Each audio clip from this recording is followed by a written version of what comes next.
আসসালামাইকুম দর্শক, 50তম বিসিএস পরীক্ষায় বাংলা একটি প্রশ্ন এসেছে। ই কার এর মাথার উপরের অংশকে কি বলে?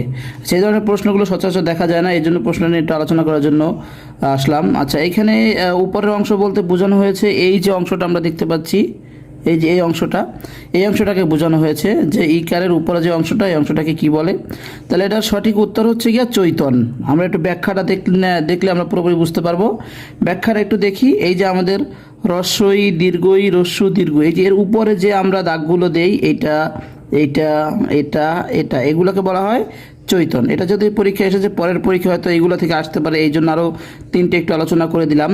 যেমন এখানে আছে, আপনি দেখেন যে ক এর আমরা পাশে যে দাগগুলো দেই, এই যে পাশে, এই যে খিওর পাশে ফ এর যে পাশে যে দাগগুলো দেই, এটাকে বলা হয় আখরি।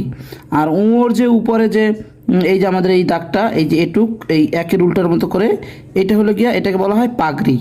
হ্যাঁ, এরপরে ইওর যে সাইডের যে এই যে ডাবল দাগটা, এই দাগটাকে বলা হয় জোর আখরি। ধন্যবাদ সবাইকে।